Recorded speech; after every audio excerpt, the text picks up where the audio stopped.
하나님 아버지 감사합니다. 이 시간도 주님 앞에 나와 예배로 하나님 앞에 서게 해주시니 너무나도 감사합니다. 주님께서 주신 그 믿음으로 이 땅을 살아낼 수 있는 아버지 하나님, 우리 모든 성도님들 될 수 있도록 하나님께서 더 큰 은혜로 붙들어 주시옵소서. 부족한 우리들의 삶을 말씀을 통해서 다시 한번 점검해 보고자 합니다. 이 말씀이 우리의 영혼을 살리고 우리가 정말로 주님께로부터 부여받은 귀한 사명들을 넉넉히 감당하는 귀한 힘의 공급원이 될 수 있도록 함께하여 주시옵소서. 예수님의 이름으로 기도드리옵나이다. 아멘. 예, 전 세계 어머니들의 노래라고 있습니다. 혹시 들어보셨나요? 예, 제가 한번 노래를 잘하면 아마 여기서 한번 이렇게 쫙 해보면 좋은데 자신은 없고요. 가사가 있죠. 글씨가 너무 작죠. 잘 보이지 않을 겁니다. 전 세계 어머니들의 이제 노래라고 하는데 제가 한번 좀 읽어드릴게요. 제가 아마 좀 빨리 읽을 겁니다. 이게 아마 노래가 굉장히 빠른데 스피드 있게 저도 읽을 텐데 제가 읽다가 발음이 꼬일 수도 있고요. 잘 못 알아들을 수도 있어요. 그러면 그냥 그런가 보다 하고 그냥 넘어가시면 됩니다. 예, 전 세계 어머니들이 주로 하는 이제 그 대화를 주축으로 이제 그 곡을 붙인 건데요. 일어나 일어나 침대에서 좀 나오렴, 세수하렴, 양치질하렴, 뻗친 머리 빗질 좀 하렴, 여기 옷하고 신발 챙기렴, 내 말 좀 들으렴, 일어나 잠자리 정리하고, 더우냐 추우냐 그렇게 입을 거냐, 교과서랑 점심은 챙겼니, 숙제해놓은 것은 챙겼니, 외투랑 장갑도 챙기렴, 목도리랑 모자도 잊지 말고, 고양이 밥 주는 것도 잊지 말고, 아침은 꼭 먹으렴, 전문가들이 항상 가장 중요하다고 말하잖니, 비타민도 먹으렴, 그러면 언젠가는 쑥쑥 크겠지, 오늘 3시에 치열교정 있는 것도 절대 잊지 말아무나, 오후에 피아노가 왜 있는 것도 절대 잊지 말아라. 천천히 씹으렴. 하지만 버스가 왔으니 서둘러라. 제발 조심하렴. 이리 돌아와. 귀 뒤에도 깨끗이 씻었니. 나가서 놀으렴. 과격하게 놀지 마라. 정정당당하게 놀 순 없니. 예의 바르게 굴렴. 친구 좀 사귀렴. 좋은 거 나눠 가져라. 할 일은 끝내렴. 네 차례를 기다려라. 절대 무리하게 굴지 마라. 사이좋게 지내라. 내가 신경 안 쓰도록 해라. 방 좀 치우렴. 옷 좀 개어라. 내 물건 좀 치워라. 잠자리 당장 정리하래도 하루 종일 할 거냐. 너 헛간에서 태어났냐. 지푸라기도 좀 깔아줄까. 내 말을 듣고는 있니. 전화 좀 받아라. 전화 좀 끊어라. TV에서 좀 떨어져라. 소리 좀 낮춰라. 식탁에서 문자질하지 말라. 오늘은 컴퓨터 시간 끝이야. 너 자꾸 이러면 MP3 압수할 거야. 누구랑 어디를 가니? 언제쯤 돌아올 거냐? 감사합니다. 부디 실례합니다. 어딜 가서나 이 말들을 입에 달고 살아라. 내가 나이가 들면 지금 내 말들을 고맙게 여기게 될 게다. 네 자식 두셋 낳아 기르는 꼴 한번 보고 싶구나. 그때는 이 잔소리들을 고맙게 여기게 될 게다. 그러니 지금 그렇게 눈부라리지 마라. 입 벌린 채로 씹지 마라. 음식에 감사하는 마음을 가지렴. 2번 이상 씹어 삼키렴. 내가 싫어하는 건 더더욱 포크를 쓰렴. 트림하지 마라. 아니면 내가 손봐주마. 내 몫은 다 먹으렴. 이 약 좀 받아와라. 문 좀 닫아라. 내 앞에서 잔머리 굴리지 마라. 정신 차리고 이리 오렴. 셋을 세겠다. 취직해라. 출세해라. 박사학위를 따라. 내가 할 수 있는 만큼. 누가 시작했던 간에 36가지 넌 외출 금지다. 바로 말해라. 딱 한 번이라도 사실을 말해라. 내 친구들이 절벽에서 뛰어내리면 너도 따라 뛰어내릴래. 나이 값 좀 하라고. 한 번만 더 말하면 1000번도 넘겠다. 분명히 내 아빠 닮아서 그런 게다. 내가 말할 때 딴청 피지 마라. 등을 펴고 걸어라. 모든 물건에는 제자리가 있는 법이다.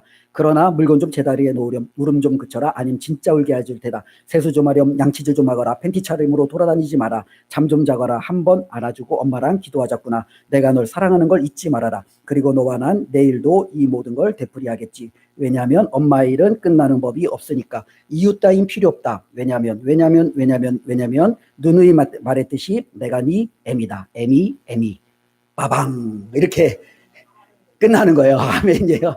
예, 이 엄마들의 노래. 이걸 어떻게 다 외우고 말씀하세요? 매일매일 이제 반복하는데 아마 빠진 것도 많이 있겠죠.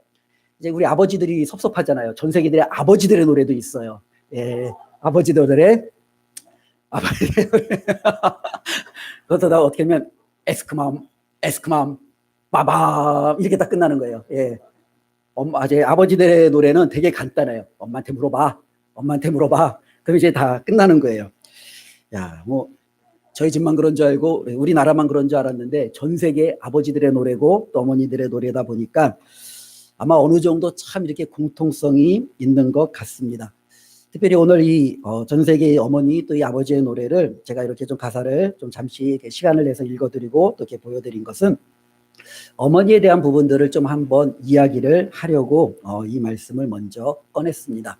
특별히 어머니 하면 떠오르는 것들이 있죠. 어떤 분들에게는 참 무섭고 때로는 따뜻한 분, 때로는 그 어머니 하면은 나름대로 자신이 그 어머니를 통해서 가졌던 여러 가지 경험들이 떠오르면서 그 이미지도 같이 나올 겁니다. 특별히 우리가 살아가면서 어머니만큼 우리에게 가장 큰 영향력을 준 분도 없을 거예요. 우리가 다른 누군가에게 가장 큰 영향력을 받았다라고 하지만 이미 우리는 태어나면서부터 우리를 키우고 양육하고 또 우리에게 하나님의 귀한 믿음 가운데서 자라게 하신 그 어머니들의 영향력 가운데 우리는 이렇게 성장한 것을 보게 됩니다. 제가 오늘 이 말씀을 할 때 어머니라는 이름을 주축으로서 말씀을 드리지만 여기 계시는 우리 성도님께서는 이 어머니라는 그 이름을 아버지로 받으셔도 되고요, 부모로 받으셔도 돼요. 내가 정말로 아버지로서, 내가 또한 부모로서, 또 내가 어머니로서 하나님께서 나에게 주신 이 자녀에게 내가 어떠한 자세를 가지고 나아가야 되는가라는 마음을 가지고 이 말씀을 받으시면 되고요. 또한 자녀로서 아직 부모가 되지 않은 분들은 어머니에게 내가 받은 것들을 떠올리며 말씀을 받으시고 장차 하나님께서 또한 이제 우리를 또 부모의 자리로 세우실 터인데 그때 나는 나의 자녀들에게 어떠한 자세로 정말로 내가 그 자녀들을 대할 수 있을까라는 마음을 가지고 이 말씀을 접해보면 되겠죠. 오늘 말씀 특별히 사사기 13장에 보면은요, 한 여인이 나옵니다. 근데 이 13장은요, 특별히 이 여인에 대한 이야기로 이제 꽉 차 있는데요. 신기한 게 이 여인의 이름은 나오지 않는다라는 거예요. 13장에 보면은 이 여인이 거의 주도적인 모든 역할을 감당하는데 이 여인에 대해서 이름은 표현하지 않고 그의 아내, 그 여인, 아내 이렇게 이야기를 하는 거죠. 어떻게 보면은 오늘날의 많은 어머니들의 어떻게 보면 이름과 똑같죠. 어머니들의 이름은 사라지고 그 어머니를 부르는 다른 대체적인 어떤 호칭들이 있는 것과 너무나도 비슷한 것을 보게 됩니다. 그녀에 대해서 우리가 알 수 있는 것은요, 그녀의 남편의 이름은 마노아라는 것을 알 수 있고요. 또 그녀의 상황에 대해서 알 수 있는 것은요, 그녀는 아이를 낳지 못하고 있는 아픈 현실을 살아가고 있다라는 것을 우리는 보게 됩니다. 그러나 하나님께서 오늘 말씀을 통해서 그에게 아이를 주셨어요. 그리고 그에게 아이를 주었는데 그 아이의 이름은 삼손입니다. 남편의 이름은 마노아, 자녀의 이름은 삼손. 그런데 그 여인의 이름은 등장하지 않고 모든 수고와 모든 노력을 또 하나님께로부터 받은 그러한 사명들을 감당하고 주도적인 모든 역할을 감당하는 여인은 분명히 등장하는데 이름은 나타나지 않는 그 모습을 바라볼 때 어쩌면은요, 어머니들의 삶이 때로는 믿음의 부모님들의 삶이 이와 같다라는 것을 우리는 깨닫게 됩니다. 내가 최선을 다하고 열심을 다하여 수고하고 또 하나님의 말씀 가운데 살아내므로 남편이 드러나고 자식이 드러나지만 정작 자기 자신은 뒤로 사라지는 삶. 어쩌면 이것이 어머니들의 삶이 아닌가라는 생각을 해봅니다. 아이들을 낳지 못하는 슬픔을 가졌고 또 이제 가까스로 이 아이를 낳았습니다. 그리고 그 아이를 키워나가면서 그 어머니의 삶을 살아내고 있습니다. 이 어머니들의 삶은 굉장히 좀 어려운 것 같아요. 아이를 낳지 못하면 못한다고 힘들고 잘못 낳아서 키우면 잘 못 키운다고 힘들고 때로는 여러 가지 욕과 고초를 당하는 것이 어머니들의 삶이 아닌가라는 생각을 해봅니다.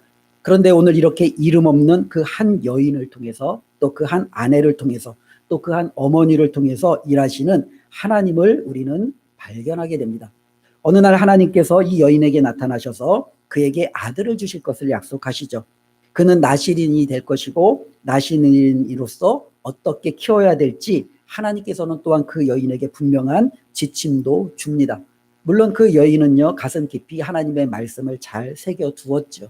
그리고 그 말씀대로 그것을 이제 진행하며 순종하기로 또 이제 그렇게 자식을 키우기로 나름대로 결정하며 그 아이를 키워 나가겠죠. 그런데 문제가 하나가 생겼습니다. 그 문제는 뭐냐면 오늘 1절 말씀을 보니까요, 이스라엘 자손이 다시 여호와의 목전에 악을 행하였으므로 라고 기록하고 있어요. 즉 이 여인이 살고 있었던 시대는 사사시대, 이스라엘 백성들 가운데서도 어떻게 보면 왕정 이전의 그 사사들이 어떻게 보면 간헐적으로 나타났던 그 사사시대를 살고 있는데 자식을 키우는데 이 환경이 굉장히 문제라는 거예요. 환경이 좋으면 자녀를 잘 키울 수 있잖아요. 근데 이제 환경이 나쁘면 자녀를 키우기가 너무너무 어려운 거예요. 이때 당시에 사람들의 특징은 뭐냐면 하나님 앞에 반복적으로 악을 행하는 어떻게 보면 그와 같은 시대예요. 그리고 그 시대, 사사시대의 특징을 우리가 사사기에서 보면은 사람들이 각각 자기 소견대로 옳은 대로 행하였더라 라는 반복적인 문구가 있는데, 그것은 뭐냐면 하나님의 말씀을 듣고 순종하는 것이 아니라 내가 하고 싶은 대로, 내가 결정하는 대로, 내가 그냥 끌리는 대로 그냥 사람들은 그렇게 살아가고 있는 거예요. 이것은 너무너무 자연스러운 그런 현실의 그 당시의 현실이었던 것을 보게 됩니다. 그런데 그와 같은 현실 속에서 하나님께서 이 여인에게 아들을 주셨고, 이 아들은 나시린이니 이 아들은 세상 사람들 가운데 자기 소견대로 살지 않도록, 또 여호와의 목전에 악을 행하면서 살지 않도록 하나님께서 그녀에게 굉장히 막강한 사명을 부여해 주었다라는 겁니다. 어떻게 보면은 이와 같은 막강한 하나님께서 사명과 책임감을 부여해 주신 어머니 혹은 이 부모님들은요, 하나님 앞에 당연히 물을 수 있겠지요. 8절에 보면은요, 이렇게 기록하고 있습니다. 마노아가 하나님 앞에 또 이렇게 이야기하는데요. 우리가 그 낳을 아이에게 어떻게 행할지를 우리에게 가르치게 하소서라는 외침을 보게 됩니다. 어쩌면 이것이 부모님들의 가르침이죠. 어머님들의 외침입니다. 하나님, 도대체 이 시대에 하나님께서 저에게 주신 이 아이를 제가 어떻게 키워내겠습니까? 어떻게 그 아이를 가르쳐야 되겠습니까? 라고 우리가 하나님 앞에 물어봅니다. 그럴 때 하나님께서는요, 오늘 우리가 읽은 본문에 분명한 가르침도 주었습니다. 그는 나시린으로서 삶을 살도록 해라 라는 겁니다. 나시린이라는 것은 어떻게 보면은 하나님께 바쳐진 사람, 하나님 앞에 헌신된 사람, 세상과는 좀 구별된 사람으로서의 삶을 살아가도록 하나님께서 부모에게 그 자식을 맡기셨다라는 거예요. 그렇기 때문에 이 나시린에게 있어서는요, 몇 가지 그들이 행하지 말아야 될 구체적인 사항들이 있어요. 그래서 하나님은 말씀해 주시는데요, 포도주와 독주를 마시지 말게 하고, 부정한 음식은 먹지 말게 하고, 또 머리카락은 자르지 않게 하고. 어쩌면 이와 같은 것들을 보면 내 자녀를 이렇게 내가 키워내므로 세상과는 구별되는 자녀로 키워내게 되겠구나 라는 것을 그 부모님은요, 가슴 깊이 새길 수 있겠죠. 그래서 각자 모두가 여호와 앞에 악을 행하고 때로는 자신들의 소견대로 행하는 그 시대에 나의 자녀만큼은 하나님 앞에 구별되고 바쳐진 사람으로서 독주를 멀리하고 부정한 음식을 먹지 아니하고 머리카락을 자르지 아니하고 정말로 그 삶이 구별되고 확실하게 하나님 앞에 바쳐진 사람으로 키워내는 것, 이것이 바로 그녀가 받은 사명이었던 것을 우리는 보게 됩니다. 그런데 그녀가 낳은 아들은 이제 삼손이잖아요. 우리가 이제 어느 정도 삼손을 다 아니까 이 삼손에 대해서 우리가 좀 한번 생각해 보면은요, 그녀는 정말로 하나님 앞에 이와 같은 말씀을 받았어요. 그리고 그 말씀을 가슴에 깊이 새기고 기도하며 또 그 아이를 그렇게 키워냈겠지요. 그런데 삼손이 어느 정도 자랐더니 이 삼손의 삶은요, 하나님께서 그 여인에게 주셨던, 말씀하셨던 그와 같은 삶하고는 굉장히 좀 다른 삶을 살아가고 있다는 거예요. 삼손은 어느 정도 장성해서 이제 결혼을 해야 될 때가 됐는데, 당연히 자신의 민족 가운데 이스라엘 백성에 구별된 아내를 가져야 되는데, 그는 이방 민족인 하나님이 미워하시는 블레셋 여인을 좋아하게 됐고요. 그 블레셋 여인과 결혼하기 시작합니다. 그 결혼이 나중에는 결혼이 했다가 이제는 그 결혼이 파혼이 되어지기도 했는데요. 또다시 블레셋 여인인 우리가 잘 아는 들릴라라는 여인을 또한 사랑하게 됩니다. 어떻게 보면 하나님 앞에 구별되고 하나님 앞에 바쳐진 이 아들이 어떻게 이방 여인을 자신의 아내로 삼을 수 있으며 이방 여인을 좋아하며 그들에게 이렇게 푹 빠져서 하나님 앞에 정말로 구별되지 않은 그와 같은 삶을 살 수 있을까? 우리는 생각해 볼 수 있죠. 분명히 하나님은요, 그 아이는 포도주와 독주를 마시지 못하도록 했는데, 이 삼손은 보니까요, 사사기에 나타나는 모습을 보면 이 포도주와 독주를 굉장히 즐겨 마시는 것을 보게 됩니다. 끊임없이 잔치에서 술을 마시고 내기하고 사람들과 흥청망청 즐기는 그의 모습을 보게 됩니다. 부정한 것을 먹지 말라라고 하나님께서 말씀했는데요, 그는요 그것을 가다마 듣지 아니하고 사자 죽은 그 시체 몸에서 나온 그 죽은 그 짐승의 사체의 몸에서 나온 그 꿀을 가져다가 또 먹고, 어쩌면 이 부정한 음식에 대한 개념도 별로 없는 것 같아요. 하나님께서 하지 말라라고 분명히 하셨음에도 불구하고, 또 그 말을 통해서 아마 어머니에게도 들었음에도 불구하고 삼손 본인 정작은 정말로 부정한 음식에 대한 뭐 여러 가지 판단, 때로는 세상의 여러 가지 기준에 대한 여러 가지 그런 개념, 이런 것들이 있지 않는 것 같아요. 말 그대로 사사시대 일반 사람들처럼 자기 소견대로 자기 하고 싶은 대로 아마 그렇게 살아내는 것이 아닌가라는 생각을 해봅니다. 또한 머리를 자르지 말라고 했는데요. 삼손은요, 머리를 어떻게 해요? 자르잖아요. 자신의 그 어떻게 보면은 힘의 어떻게 보면 근원이 정말로 이 머리에 있다라고 들릴라라는 여인에게 이야기함으로 머리가 잘려지고 그 모든 힘을 잃고 어떻게 보면 가장 비참한 죄수의 신분으로 빠지게 되는 그 모습을 우리는 보게 됩니다. 어쩌면 이 땅에 믿음을 가지고 있는 많은 부모님들이 또 많은 어머니들이 이와 같은 동일한 경험을 하는 경우가 많이 있을 거예요. 하나님께서 우리에게 주시는 이 자녀를 우리가 얼마나 기대하는 마음으로, 얼마나 감사하는 마음으로, 얼마나 들뜬 마음으로 그 자녀를 하나님 앞에 우리가 받았겠어요. 그래서 자녀의 이름을 바라보면서 우리는 선물, 은혜, 축복, 감사 이런 것들로 우리는 하나님 앞에 영광을 올려드리잖아요. 그리고 우리가 먼저 하나님 앞에 받은 이 믿음을 우리가 알고 있기에 내 자녀만큼은 세상에서 다른 이들과는 좀 구별되게, 다른 사람들과는 좀 다르게 하나님의 뜻에 맞게끔 하나님 앞에 성실하고 신실하고 하나님이 인정하기에 괜찮은 자녀로 내 자녀를 키워내야지. 그와 같은 다짐으로 자녀를 양육하고 여기까지 왔을 거예요. 그런데 우리가 삼손을 본 것처럼 한번 우리의 자녀들을 우리가 한번 되돌아보기를 한번 원합니다.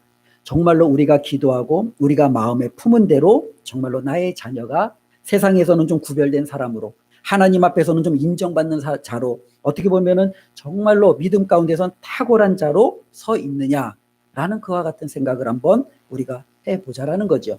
많은 부모님들이 하나님 앞에 이와 같은 생각을 하라고 하면은 굉장히 부끄럽고 자신 없고 또 연약함을 고백드리지 않을 수 없을 것 같습니다. 그런데 우리가 한번 오늘 말씀을 통해서 기억해야 될 것은요. 자녀라는 것은 하나님께서 우리에게 맡겨주셨고 우리로 하여금 그 자녀를 말씀으로 양육하고 책임지라고 하나님께서 우리에게 귀한 그 사명을 주셨지만 정작 이 자녀를 책임지고 키우시는 분은 우리가 아닌 하나님이다라는 그 사실을 우리가 다시 한번 꼭 기억해야 될 필요가 있다라는 거예요. 자녀가 백지 상태로 우리에게 딱 주어져서 우리가 가르치는 것들을 그들이 다 흡수하고 우리가 그들에게 전해준 것만 그들이 다 받아들이고 그렇게 자라는 자녀들은 존재하지 않는다라는 거죠. 삼손도 그렇잖아요. 나시린으로서 하나님의 축복으로 주었지만 얼마나 고집이 센지 몰라요. 부모님이 어머니가 이방 여인은 안 된다 해도 계속 그 이방 여인과 결혼해달라고 조르고 정말로 어떻게 보면 말씀대로 살라고 해도 하나님의 뜻대로 살라고 해도 이 삼손은요 그냥 자기가 하고 싶은 대로 그냥 그렇게 살아가는 거예요. 어쩌면 그래서 마지막에 삼손의 모습을 보면 두 눈도 뽑히고 블레셋 사람들과 함께 그냥 죽어나가는 어떻게 보면은 너무나도 비참한 제호를 맞은 것이 아닌가 싶을 정도로 삼손의 그 결과를 우리는 생각해 볼 수 있습니다. 여기서 한번 우리가 질문해 볼 수 있겠죠. 하나님께서 한 여인에게 주신 이 아들 삼손은요. 하나님의 말씀대로 잘 양육해야 돼요. 그리고 그 여인은 그와 같은 책임을 부여받았어요. 그렇다면 이 여인은요, 이 어머니는요, 정말로 자신에게 부여받은 그 책임을 가지고 자신의 자녀 삼손을 잘 양육했습니다. 그리고 삼손은 이 땅에서 자신의 삶을 살아냈어요. 자, 삼손의 삶은요, 성공한 삶을 살았습니까? 실패한 삶을 살았습니까? 우리가 한번 질문해 본다면 뭐라고 대답하실 수 있겠어요? 삼손은 성공했지요 라고 이야기하기에는 조금 우리들 가운데 여러 가지 마음에 뭐랄까요? 좀 불편함이 있을 거예요.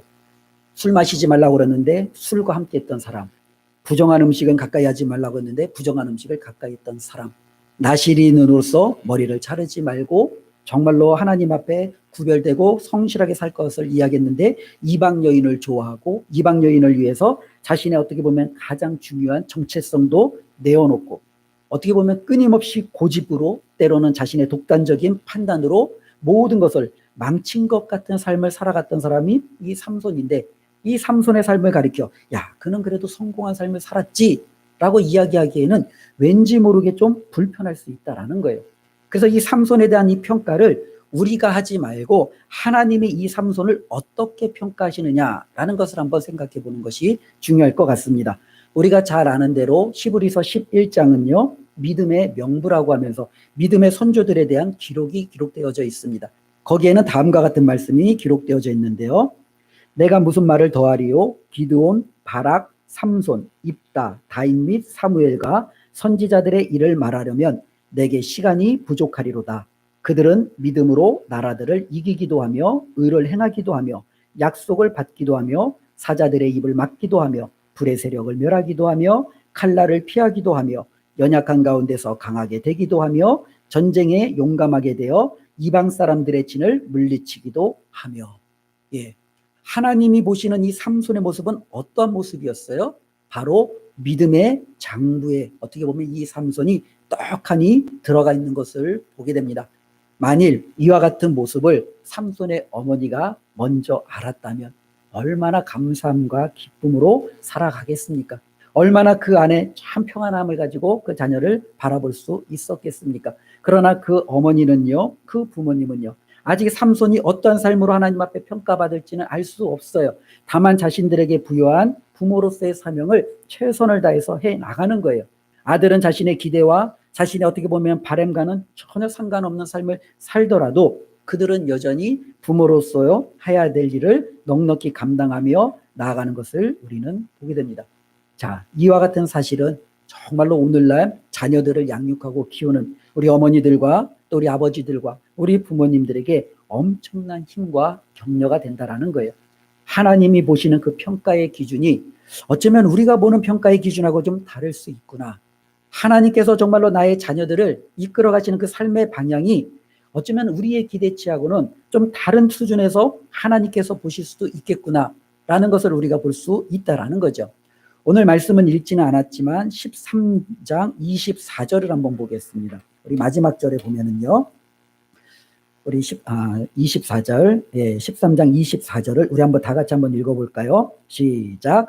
그 여인이 아들을 낳음에 그의 이름을 삼손이라 하니라. 그 아이가 자라매 여호와께서 그에게 복을 주시더니. 예. 삼손은 어떻게 보면은 나시인으로서의 삶에는 실패한 것 같아요. 아니요, 실패했죠. 하나님이 주신 사명을 어떻게 감당했는지는 몰라도 분명히 구별된 삶에 있어서는 실패했어요.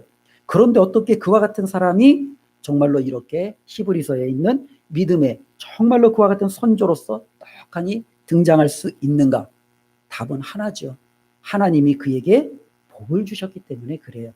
자녀라는 것은 하나님이 저와 여러분들에게 맡겨주셨잖아요. 맡겨주신 이 자녀는 우리는 최선을 다해서 키우고 양육하는 것이 책임을 우리는 부여받았어요. 그러나 그 자녀가 하나님 앞에 어떠한 평가를 받는지, 어떠한 삶을 살아내는지, 어떠한 것을 누리게 될지는 우리 손에 있는 것은 아니라는 거예요. 하나님 손에 달려 있다라는 거예요. 하나님이 저와 여러분들에게 맡겨주신 그 자녀에게 복을 주시면 그 자녀는 복을 받는 거고요. 하나님께서 저와 여러분들에게 맡겨주신 그 자녀에게 복을 주지 않으면 우리가 아무리 어떻게 해도 그 자녀는 복을 받을 수가 없는 거죠. 그러면 여기서 한 가지 우리가 질문해 볼 수 있어요. 하나님은 도대체 어떠한 자녀에게 복을 주시느냐라는 거예요. 이 부분은 성경에서 우리에게 명확하게 여러 번에 걸쳐 끊임없이 강조하고 있는 말씀을 통해서 우리가 확인해 볼 수 있습니다. 특별히 이제 유다의 어떻게 보면 왕들을 보면은요, 제가 처음부터 이게 좀 굉장히 의구심이 들었던 왕 중에 하나가 므낫세라는 왕이에요.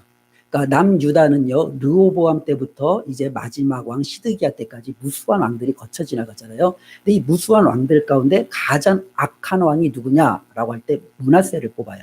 특별히 이제 북이스라엘도 여로보암 때부터 호세아라는 마지막 왕까지 망한 왕들이 있고 정말로 이렇게 잘못된 왕들이 있잖아요.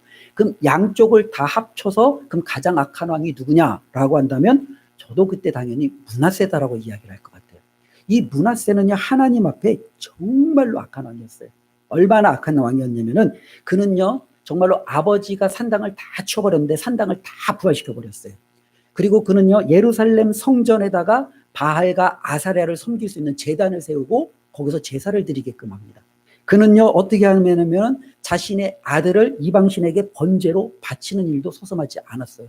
정말로 악한 왕이었어요. 자기 범죄할 뿐만 아니라 이스라엘 백성으로 하여금 성전에서 가증 여기는 정말로 그 이방신을 섬길 수 있는 그런 모든 것들을 백성으로 행하게끔 하고 그렇게 나갔던 왕이 바로 이 므낫세예요. 근데 저에게 있어서 정말로 굉장히 아쉬웠던 것 중에 하나가 이 므낫세라면 당연히 어떻게 해야 돼요? 그의 결과가 비참해야 되잖아요. 근데 이 므낫세의 삶의 결과가 조금 해피엔딩으로 끝나요. 그래서 이 부분이 조금 어떻게 보면 마음에 불편함이 저한테 좀 있었어요. 므낫세가 실질적으로 하나님 앞에 이렇게 악을 행하니까 하나님께서 이 므낫세를 칩니다. 어떻게 치냐면 아수르의 군대를 통해서 이 므낫세를 붙잡아서 포로로 끌고 가버려요. 쇠사슬로 그를 끌고 가버려요. 그래서 그는 바벨론으로 끌려갑니다. 잘 됐다. 거기서 죽어라. 거기서 이제 끝내라. 어떻게 보면 이것이 당연히 정이고 공이고 하나님의 의잖아요. 그런데 신기한 것은요, 이 끌려간 므낫세가 그곳에서 하나님 앞에 회개하기 시작해요. 하나님 앞에 자신의 잘못을 용서를 구하기 시작해요. 정말로 말도 안 되는 일이 일어나는 거예요. 아수르에서 끌려갔던 포로가 다시금 귀환하는 것은 있을 수 없는 일인데, 이 므낫세는요 다시금 본국으로 또 왕의 자리로 다시금 귀환하게 되는 것을 보게 됩니다.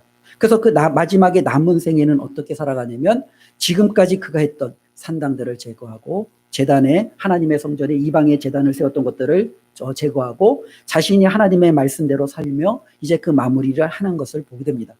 어떻게 보면은, 야, 이렇게 악한 왕에게 왜 하나님께서는 회개의 기회, 용서의 기회, 이렇게 하나님께서는 그의 끝을 마무리할 수 있는 좋은 기회를 주셨을까라는 어떻게 보면 질문이 저에게는 항상 있었어요.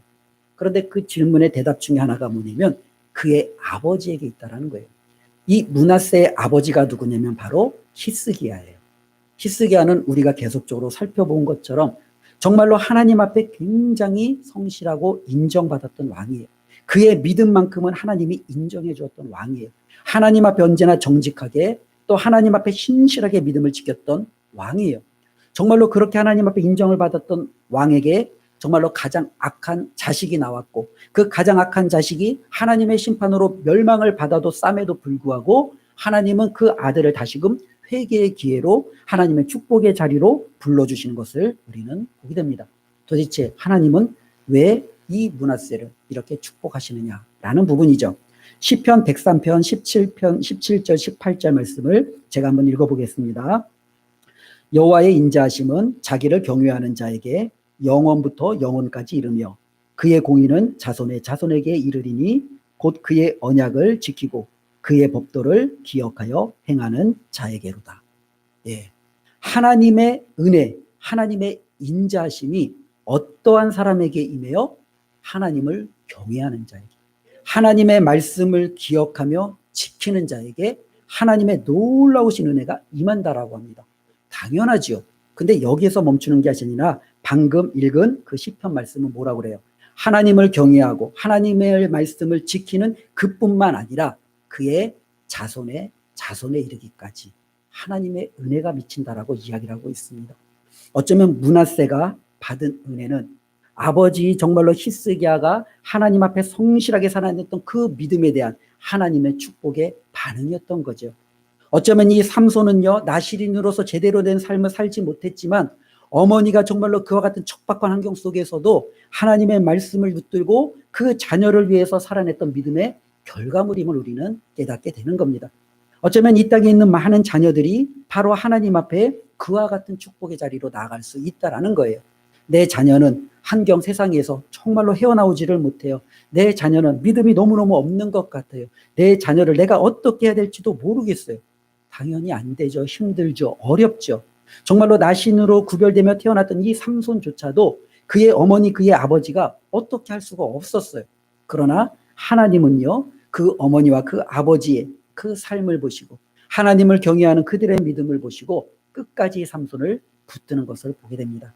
하나님은요, 아버지 히스기야를 바라보며 그 아들 므낫세, 못나고 악하고 가장 추악해도 그 므낫세를 끝까지 붙드는 것을 우리는 보게 됩니다. 여기에 어떻게 보면은요, 저와 여러분들의 자녀들에게 하나님의 은혜가, 하나님의 복이 임하는 가장 귀한 열쇠가 있다라는 거예요. 우리의 자녀들이 때로는 우리의 성에 차지 않을 수 있습니다. 우리의 기대에 부응하지 않을 수도 있습니다. 그렇다 할지라도 저와 여러분들이 하나님을 향하여 그분을 경외하고 하나님의 말씀을 기억하며 그분의 말씀을 지키며 정말로 그 말씀대로 살려고 노력하는 그 삶이 있는 한 우리의 자녀들은 하나님이 반드시 책임지신다라는 그 약속의 말씀을 우리가 꼭 기억했으면 좋겠습니다. 그렇기 때문에 세상에다가 우리의 초점을 두는 것이 아니죠. 세상에서 내 자녀가 얼마만큼 배웠고 얼마 많은 위치에 올라갔고 다른 사람들이 보기에 얼마 많은 높은 지위를 가졌고 여기에 초점을 두는 것이 아니라 우리의 초점을 하나님 앞에 두는 거예요. 하나님이 나를 보시고 내 자녀를 축복해 주실 수 있을 정도로, 하나님이 나의 삶을 바라보며 내 자녀의 부족한 모습에도 그 자녀를 향한 하나님의 복이 거두어지지 않도록 우리의 시선이 하나님 앞에 고정되어져 있어야 되는 이것이 훨씬 더 필요하다라는 겁니다. 오늘 말씀을 통해서 우리가 이것을 다시 한번 기억했으면 좋겠습니다. 어머니로서 살아간다라는 것, 부모로서 살아간다라는 것, 참 힘겹고 버겁습니다. 참 할 일도 많습니다. 때로는 주어지는 보상은 빈약할 때가 많잖아요. 히스기야를 생각해 보세요. 아들을 낳았더니 가장 악한 왕이었어요. 어떻게 보면 하나님의 은혜로 아들을 낳았더니 정말로 구별된 자가 아니라 세상과 짝하는 삼손으로, 어떻게 보면 하나님 앞에 인정받지 못할 것 같은 삶으로 살아내는 것을 바라보는 부모의 마음은 얼마나 아프겠습니까? 우리가 우리의 자녀를 바라볼 때도 그럴 수 있다라는 거예요. 그래서 모든 세상을 떠날 때까지 때로는 자녀를 바라보면서 실망하고 허탈해하고, 때로는 그 아픔을 묻어두고 떠난 많은 부모님들도 있을 거예요. 그러나 하나님은요, 그 어머니의 삶의 모습, 그 부모의 삶의 모습을 잊지 아니하시고 우리가 떠난 이후에도 그 자녀들을 붙드시는 하나님의 놀라운 손길을 보게 됩니다. 악한 왕이 회개하여 돌아오게 하고, 삼손이 하나님의 믿음의 명부에 떡하니 들어갈 수 있도록 삼손을 그렇게 높이 하나님이 세우시고, 이와 같은 하나님의 역사는 끊임없이 나타난다라는 이 사실을 꼭 기억하며 나아갔으면 좋겠습니다. 그렇기 때문에 오늘 말씀이 우리에게 주는 교훈은 너무너무 명확합니다. 어떻게 보면 처음에 보여드렸던 이 어머니들의 뭐라고 그래야 되나요? 어록이라고 해야 되나요? 아니면 어머니들의 이거 고상한 말로 이 잔소리라고 해야 되나요? 이와 같은 것들이 우리의 자녀들을 바꾸는 건 아니에요. 그들의 삶을 책임지는 건 아니에요. 그렇다고 우리가 그것을 하지 말라는 것도 아니죠. 당연히 해야 돼요. 그러나 우리의 눈으로 그것이 당장에 드러나진 않는다 할지라도 저와 여러분들이 조용히 하나님을 경외하고 나만큼은 하나님의 말씀을 붙들고 살아내면 하나님께서 저와 여러분들의 그 모습 때문에 우리 자녀를 결코 포기하지 아니하시고 반드시 복 주신다라는 이 사실을 꼭 기억하며 자녀들이 정말로 우리의 성도님들이 하나님의 은혜 가운데에서 승리하시기를 주님의 이름으로 축원을 드립니다. 기도하겠습니다. 하나님 감사합니다. 복이 하나님께 있음을 믿습니다. 하나님이 축복하는 자에게 축복이 오고 하나님이 축복을 주지 않는 자에게 어떠한 노력을 해도 그 사람에게 복이 가지 않음을 믿습니다. 이 모든 것이 하나님께 있기에 이 시간 하나님만 바라보며 우리의 삶을 맡기고 우리의 자녀를 맡깁니다.